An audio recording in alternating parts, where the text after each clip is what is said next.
लोकप्रिय मराठी नाटक हे राम नथुराम अब आप ऑनलाइन देख सकते हैं। लिंक इस वीडियो के डिस्क्रिप्शन बॉक्स में उपलब्ध है।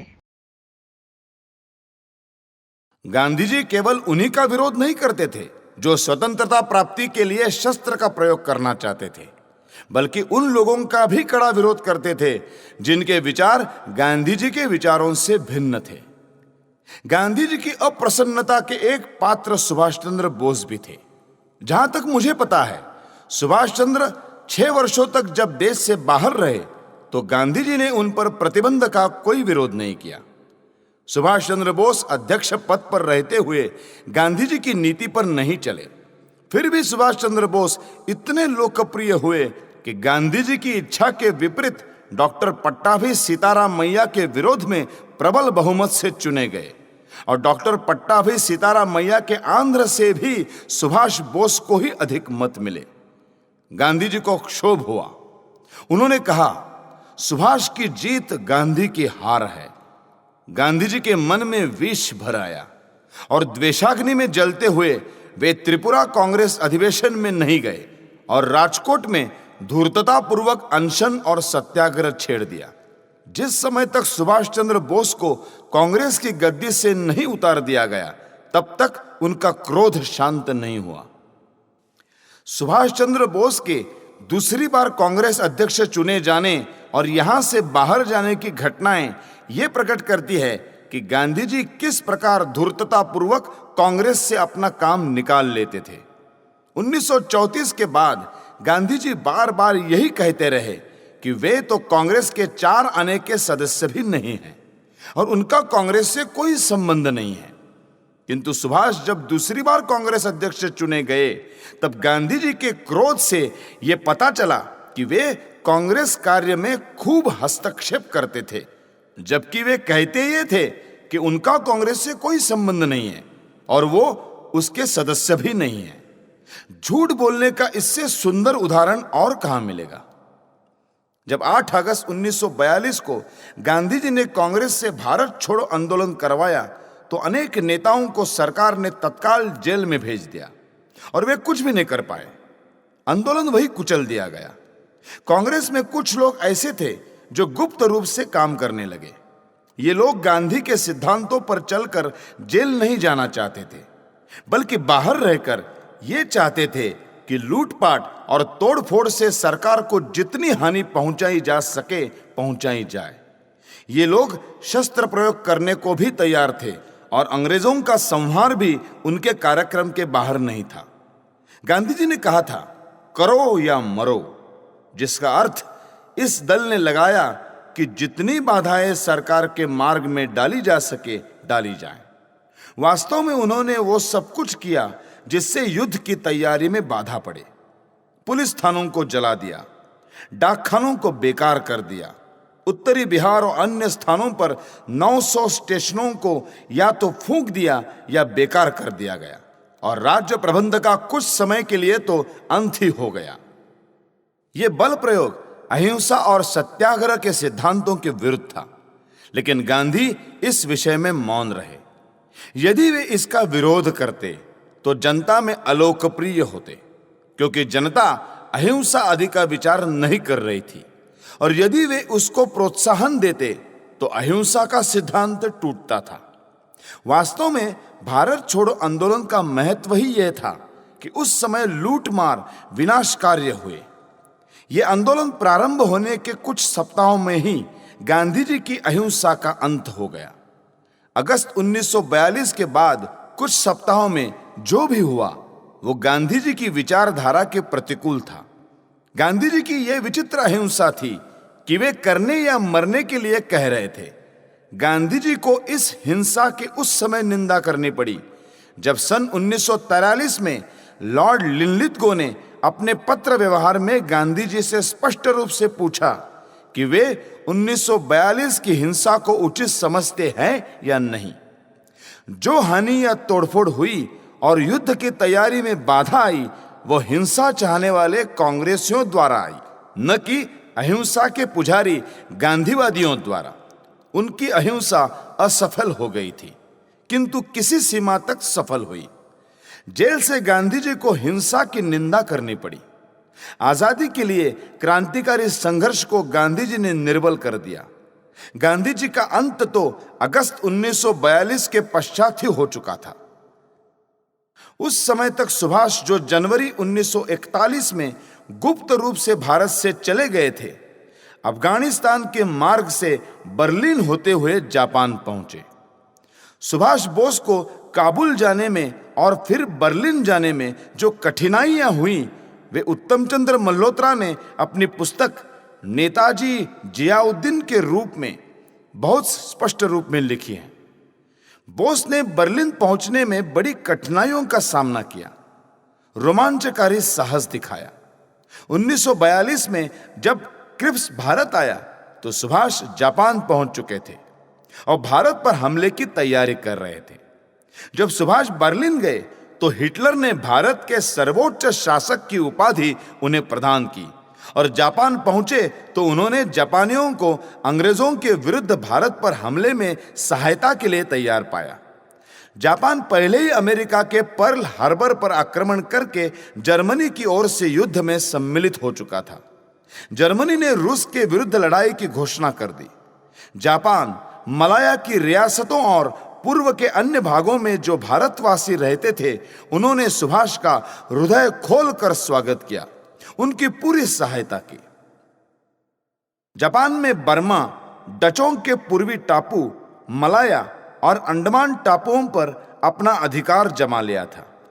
सुभाष ने भारत से संबंधित स्थानों पर स्थायी सरकार चलाई और 1944 में इस योग्य हो गए कि जापानियों की सहायता से भारत पर आक्रमण कर दे।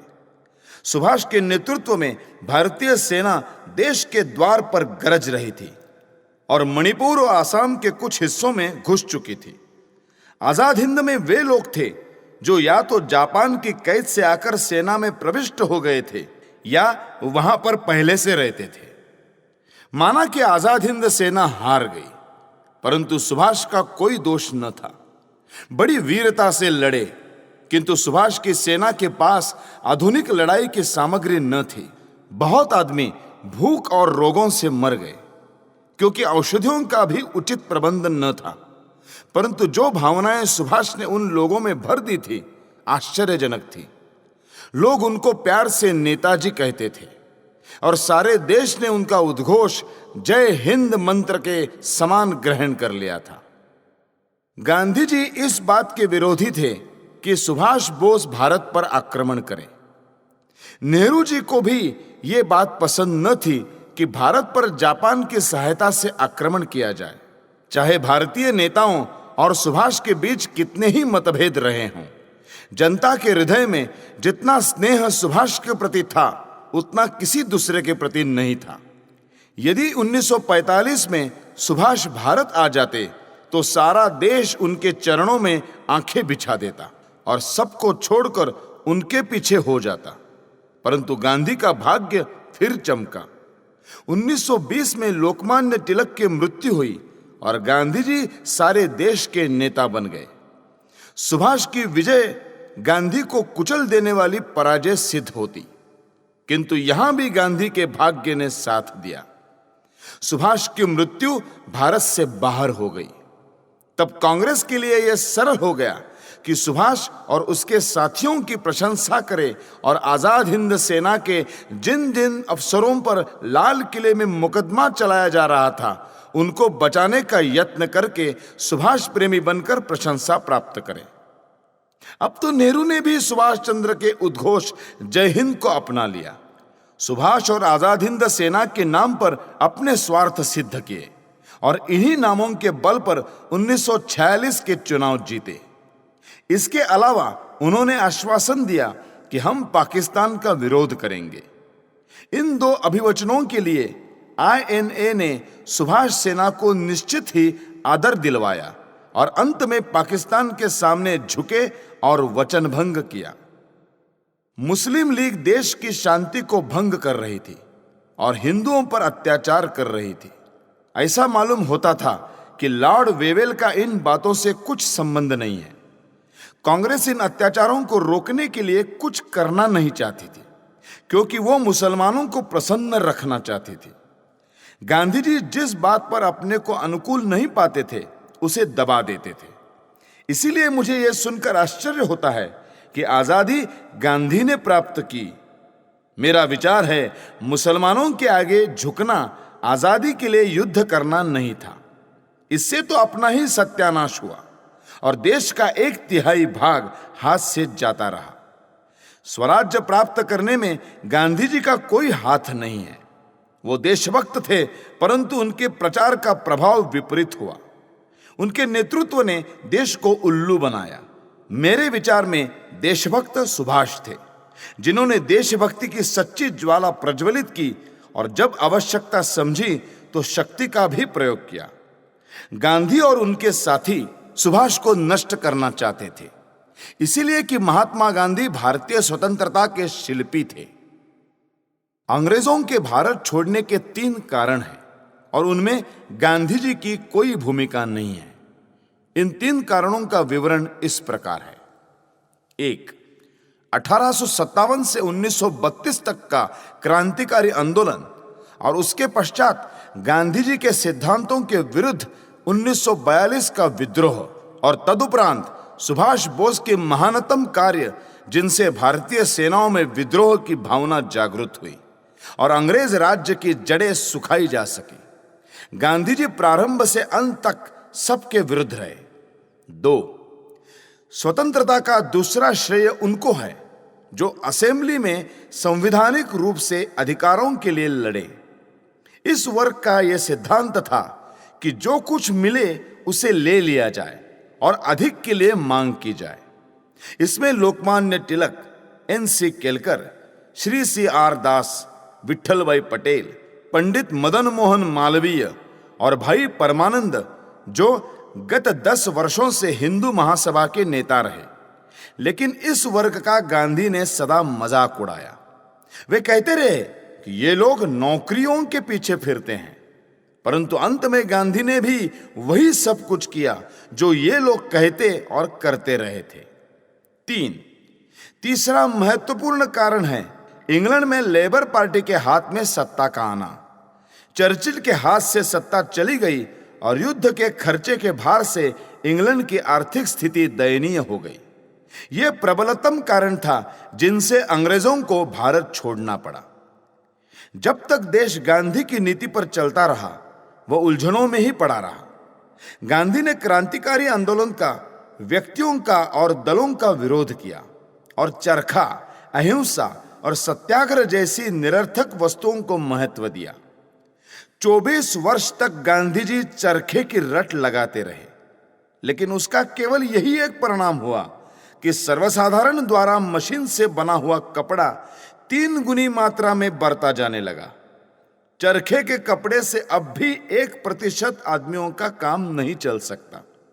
जहां तक अहिंसा का संबंध है, यह सोचना तो बड़ी मूर्खता है कि 40 करोड़ आदमी इतने उच्च विचारों के हो जाए कि वे अहिंसा के अनुसार आचरण करने लगे।